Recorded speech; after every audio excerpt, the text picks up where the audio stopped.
That was the That outro. I know it's the wrong one. Thanks for coming. Thanks. We can really burn through these really Okay. quick. I'll be able to edit this off on YouTube, so I'll just hit the intro without any. It's So I'm recording now, so I'm ready to hit the intro now. Just do I don't do have anything. Don't do anything. I'm just We gonna should hit intro, stop and we're gonna go and right then to start it. again. Nope. We're just gonna cut it. We can cut it off.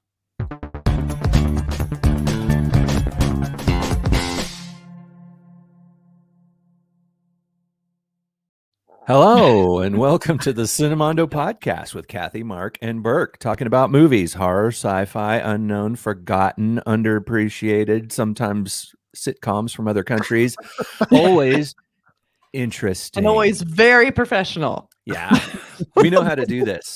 We're do good a at this podcast? stuff. Watch us and copy everything we do. Or We never make mistakes. Should we roll a trailer right now? Should we get Let's roll one it. of our staff Roll it. members to roll tape?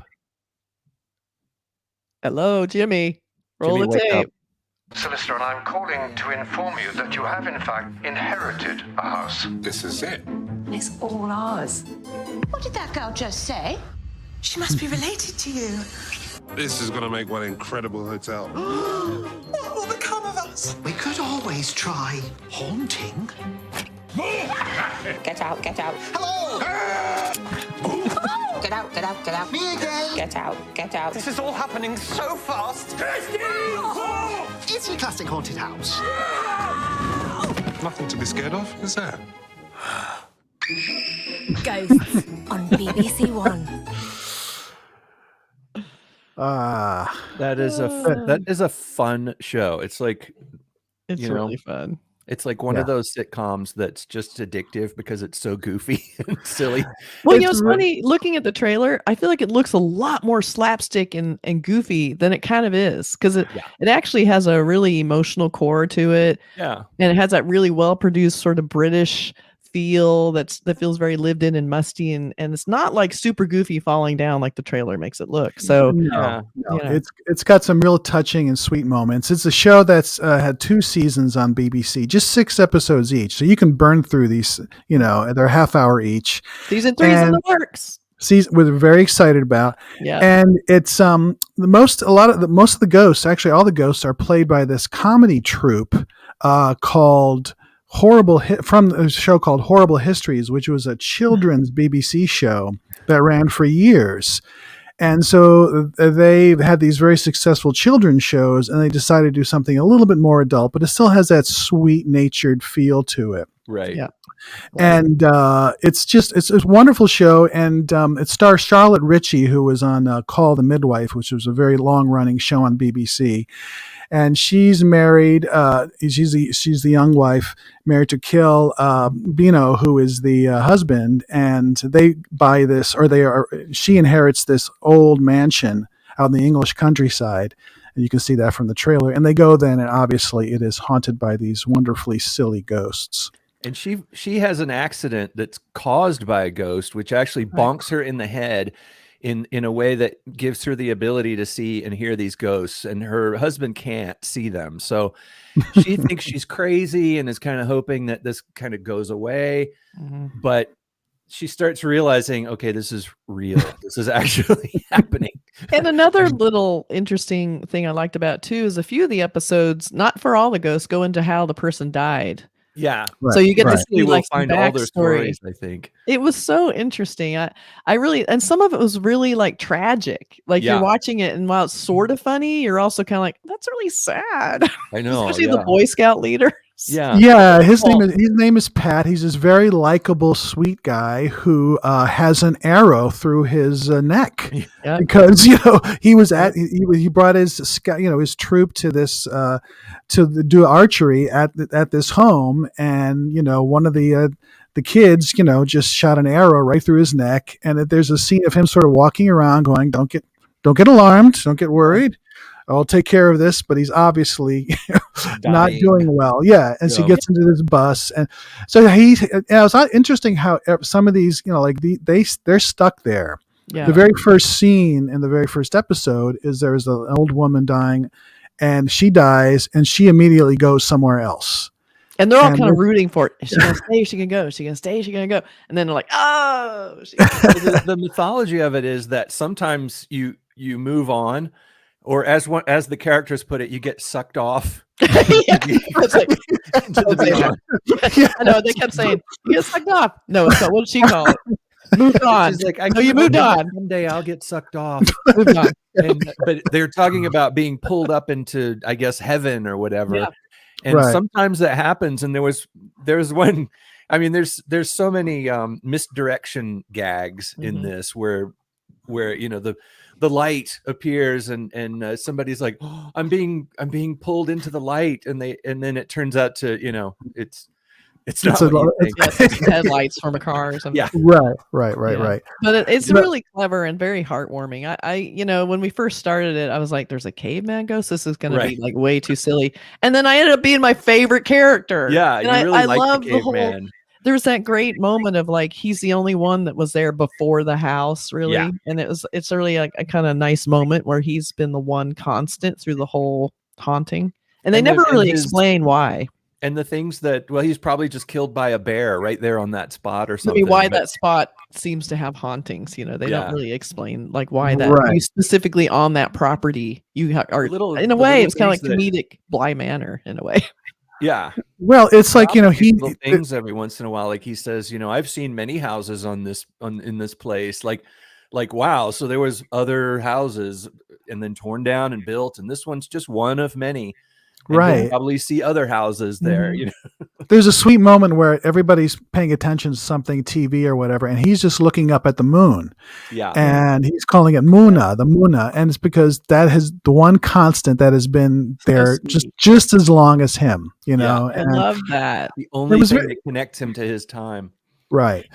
And also one of the ghosts is someone who was beheaded. And so he's constantly, the head is usually left somewhere and the body's wandering around trying to find it. But of course, the body can't hear him because it has no ears. And so he's always been sort of left. And all he basically sees are people's feet most of the time. And he ends up being the same actor who plays Robin the Caveman. So it's a very talented group of people. I was really blown away by this show, really. And the guy who plays the captain, Ben Wilbon, he's very sweet. First, he's sort of like this military. He's this military guy. He's from World War II, and then you get his backstory. His backstory is very sweet too, in a very sort of surprising, different way. Yeah. So, and I thought Kitty was just very sweet. I always liked her. She was always so like the happiest person ever. She was so cute. But her story, I think, may have some darkness to it coming up because, first of all, she's dead. And she keeps dropping these little hints like nobody liked her, like playing hide and seek. She's like, oh, I love playing hide and seek. And I was so good. No one ever found me. And you're like, oh, that means nobody was looking for you. And she was probably from the Victorian era, or I'm guessing. I'm not sure when she was from, like if she was older than, it's hard to gauge when, like was she from the 18th century, 17th century, hard to figure out. I kept thinking it was going to be they were going to sort of drop a little fact on you, and you were going to find out that Kitty actually died, in 1982 at a costume ball or something, like a costume party. And I thought that would have been kind of a funny gag where she's all looks Victorian or whatever, but she's like, no, I died in 1989, Yeah. And I also like, Simon Farnaby, who plays Julian, who is sort of like the rich guy from the 90s who's walking around without any pants. Right. And He's got no pants. But what's really kind of a nice little subtext is these ghosts don't really know how to haunt because nobody can really move anything, but he has the ability, if he really, really tries, really focuses on his index finger, he really hard, he can move a little something, or he can press a keyboard, or he can do something. And I thought that was really funny. Like it was just like he can actually do something but that could cause problems or whatever. So it's very smart. It's like here they thought of every single thing about ghosts, what they can and can't do to people who are living there. And trying to figure out how, like, there was the one episode that I thought was really one of the better episodes was when there's some burglars that break in, and the woman, the wife who can see the ghosts is not at home, and the husband, who cannot see the ghosts, is upstairs sleeping, and the burglars think the house is empty. They break in, and the ghosts are like, we have to figure out some way to tell him that there's burglars in the house. We have to alert him. And so they all like trying to think, what can we do? What can we do? And I love this joke. This is a bit of a spoiler. I don't want to spoil it though. Don't spoil it. But it was like the funniest resolution of that. Really like how to use Morse code to alert him, and it's just like so stupid. Well, it was really fun because I also felt like I saw some really unique ways they showed hauntings and how they used the hauntings. They had the gag we saw in the trailer where the ghost goes through the door and the woman hits the door and can't go through it. But there's a lot of really original like stuff I wouldn't have even thought of. Some really clever ways to show hauntings and how they affect the people around them without knowing it.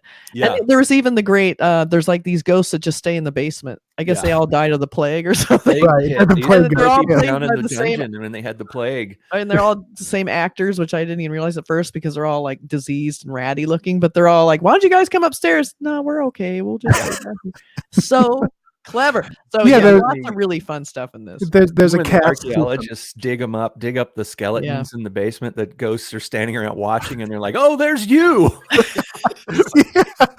And there's a caste system. The upstairs ghosts don't want anything to do with the plague ghosts. You know, like you go back downstairs. So there's just so much. And my personal favorite from the first two seasons was the backstory of Thomas, who was sort of this the bad poet who is deeply in love with Allison, and he just has this unrequited love. And you go back to his story, and it's sort of like this, a classic sort of like, the narration changes, and it's just like really Rashomon kind of thing. Rashomon, and it was just really good, and also quite touching. And at the end, it didn't get too touching. It sort of turned itself and sort of made fun of him. But it was just a really excellently written and performed episode, like all of them are. It's a good show. Well, like any good haunting, there's still that heartbreak in the center of it, which is part of the reason why. And they don't really shy away from it too much. It still has a little element, little core of like hauntings are sad, even though it's a comedy. So highly recommend this. And it's very smart, smartly written. And like in that scene, the Rashomon episode where you go back and when the caveman tells it, it's so funny because the characters in this, Byron era, of poetry, the characters suddenly, because it's the caveman's memory, the guy is introducing the poet and he goes, now have poet man come. And then he comes and he starts reading the poetry, and it's like pretty lady, it's like this really caveman poetry. It's really bad. And no one really likes, like he's talking about, everyone was so enraptured with my 2-hour poem. You're like, oh. And it turns out he was just, it was really just a sad. tragic story so when betrayal. You find out the truth. Yeah, just It was really smart. I really, really liked it.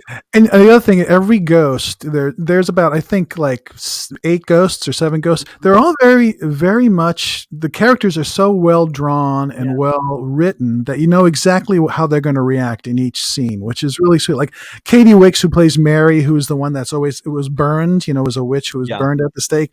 She's always, sometimes people can smell like something's burning, so there's a little tell. But she has this high-pitched voice. Yeah, you walk through her.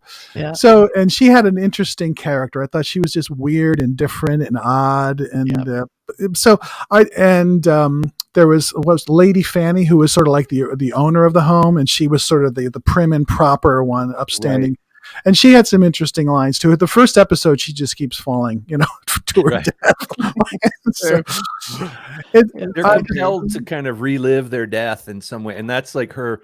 It's almost like she goes into a trance and she has to relive it. And it's sort of like you get the impression that the mythology of it is that you do that until you figure it out, until you figure out why, and then maybe you can move on. And I have a feeling in maybe future episodes, some of the characters might move on and we might get some other characters added. I don't know. Yeah. And Charlotte Ritchie, again, who plays Allison, she's just a great comic actor. I think she's really sweet and funny, and she is really good with sort of expressions and surprises to see, so she really, I think, carries it as far as, sort of the real person. I like them both, but is it just me or does she really remind you guys of Margot Kidder? Oh my God. Very much. Yeah. So much. She looks just like her, Yeah. He does. It was amazing. which is a good thing. So it's a Yeah. great show. It's buried on it's on HBO Max, but they don't really promote it. I just found out through a friend, and so that's how I watched it. But that's on HBO Max, and 2 seasons, 12 episodes, and hopefully they're filming a third season, as Kathy said. So it'll eventually come. On, you know. Yes. It's great. It's like it's a special effect that was walking around on the set when the actors were there, and it's like. And they do not overdo the effects at all. Right. So there's a lot of scenes where the ghosts are in with the actors, and they just walk around, like sort of walk. They very rarely walk through the ghosts. They sort of walk around them, or the ghosts move away, and all that kind of stuff. So you don't have a lot of that sort of taking your mind off of what they're talking about. They're not transparent, and they don't glow. Yeah, and right. They sometimes will do these scenes where they'll just do a hard cut between. That was going to say, that was my favorite gag. Yeah. It's like between, she's standing there with the 8 ghosts around her, and then there's a hard cut when the husband talks, and he just sees her standing there, and it really sells the idea that they're there. They're all standing there. Right. Yeah, there's lots of scenes of like she's crowded in a hallway. Yeah. There's people everywhere, and then they'll do that quick cut of someone else's perspective, and it's just empty with one person standing there. It's really smart, really well done, because the ghosts are very noisy and disruptive, and they're always talking to her and wanting things, and then no one understands like the turmoil that she's going through this whole time. And just the boredom that the ghosts go through too. That's portrayed really fun in a funny way too. How just boring it is to be a ghost. Well, they got they started watching, I think, the first season of Friends or something. Yeah, and they were so excited, and they were so in love with Rachel, and they were, they just got into it. Yeah, he's like I'm spitting. It's so cute, Lady Rachel. So good. And the husband also is great because he's sort of like he can't play the straight man. He has to play the straight man, but he's sort of like befuddled, but also sort of begrudgingly knowing what's going on. So it's just a really well written show, and like they get through his disbelief. One of the things with ghost stories and things of a supernatural nature is that I think we've seen so many of them that we expect certain things to happen, like there to be this long, protracted scenes after scene after scene of people saying you're crazy, that couldn't possibly be true, I don't believe that, that's insane, or this can't be happening, this must be a dream, all those tropes. But this one got through it pretty quick. It's like we've seen that before. We know that people don't believe in ghosts, so we had a few moments where the husband doesn't believe in the ghost, but then she quickly sort of proved it to him. And then he was like, okay, I believe it, and so you don't have to go through that, the disbelief, or you're crazy, or I'm taking you to the doctor, or it kind of bypassed that stuff that we've seen a million times. And now you've got all these other ways of telling the story where he can't see them, but he believes in them. And she can see them, and she knows that she's crazy to everyone in the world but her husband. Well, it's interesting too, because they kind of imply, and they never really pursued it in a heavy way, is that she can actually see ghosts outside of the house property also. She's seen other ghosts when she's some looking great at the other gags. apartments. And yes, really good gags on that. But they didn't really pursue that too much, because really, I mean, if that was really happening, I mean, there could be some incredible stories and things you could do. But yeah, maybe that'll be season 3. Maybe so. Everywhere. I mean, nowhere you go doesn't have a ghost. Like, they were trying to first find a new place to live because the ghosts were so disruptive. Every single place they went had a ghost house. Then she goes to that house and go, no, turn around, because she saw something in the window. Or I love that when she goes to the hospital and she's talking to the doctor. That was so right. good. He just sort of dissolves into the wall. And the real doctor comes in, the live doctor. It was very fun. It's really, really sweet and really well done, and highly recommended too. For something different from us is like, we usually don't go into comedy, or especially kind of a sitcom, but this is such a well done one and well produced that it's really worth seeking out and watching if you want something on the lighter side, for sure. I love stuff that has to do with ghosts. I mean, this is a bit like Beetlejuice in a way, and it's a bit of a Tim Burton-y kind of vibe to it in some ways, but I think a little bit more depth. And it is genre, because what I love is when you have supernatural tropes in a thing, there's rules. And I love when they stay, like with vampire movies, you've got the rules, wooden stakes and crosses and whatever. Ghost stories have these rules, and I love the clever ways to work around those rules. Like, how do they communicate? How do they affect change in the living world? How do they haunt? How does it work? How do they move on? Why are they ghosts? Why haven't they moved on? You know, it's got all those things in it, and it's fun. They're revealed little by little as you watch, as you can keep watching it, and not everything is revealed yet. So No. And There's I a do lot to think keep if you watching. like stuff like Haunting of Hill House or the Haunting of Bly Manor, I really feel like this was like the comedy version of Bly Manor. Yeah. Because the house looked the same almost. Right. You go in and these ghosts are all around you, and only a few people notice that they're even there. And there's lots of cool tricks about the reality of who's a ghost and who isn't, and all these other little tricks.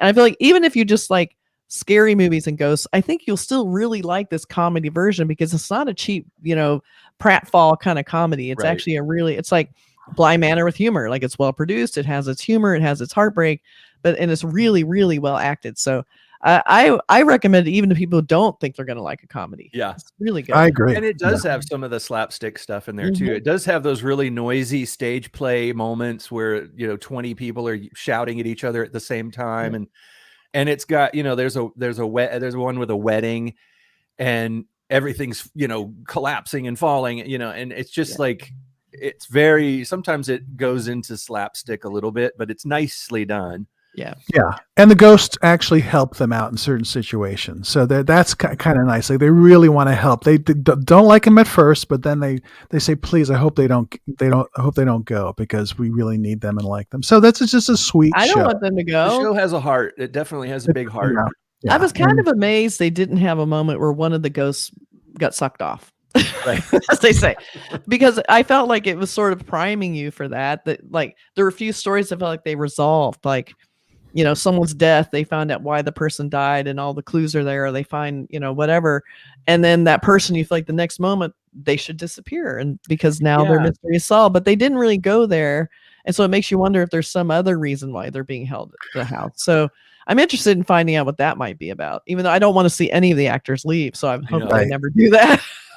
Well, I think there are comedy troupes, so just they want to stay there. But I know there's one episode with Pat. You go, he's probably going to go, but he doesn't. So Well, when you find out that the people that you left behind in the living world are happy and everything is good, there was a moment where he finds out that his wife and his friends and his son, and it's almost like that. It's very kind of bittersweet. It's very sad, and he just has to. He can't communicate with them, but he can look at them, and it really gives you that feeling of like when you do visit a place that has a significance to someone who's not alive anymore, and you kind of feel the presence. People say they feel the presence. Yeah. It's like, okay, that's why, because they're actually there, and they're looking at you and seeing if you're okay, and making sure that everything's okay back there, in the living world. Yeah.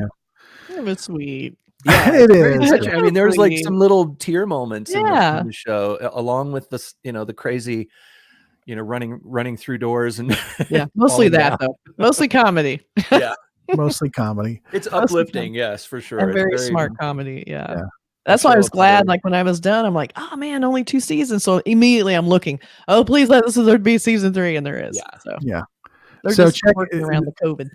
It's well worth seeking out, and it's called Ghost. It's a BBC show, and well worth your time. You can burn through it too, like in a couple of nights. It's that good. So, and make sure that you go and check out our YouTube channel. And if you are watching this right now on the YouTube channel, good for you, smart. And also like and comment, because we love talking to people on our YouTube channel. So yeah, we'll definitely do that. Like us. Like us, comment, subscribe, do all Subscribe. the fun things. we really appreciate when you do that. So please, watch the banner. Kathy is great. I'll do it. There you go. Please. No, it's Jerry. Oh no, there's like chaos in the banners. They're all fighting for it now. We need to talk to our guy in the control room who's doing all the trailer stuff. He needs to be doing that. Jerry, Jimmy, whatever your name is. Is it Jerry? Maybe that's why he doesn't respond to me. I'm calling him the wrong name. His name is Biff. You guys. Sorry, Biff. All right. Well, anyway, thanks very much for watching and listening to our review of Ghosts. And check it out. It's really worth doing it. It's really worth doing it. It's really worth doing it, man. What?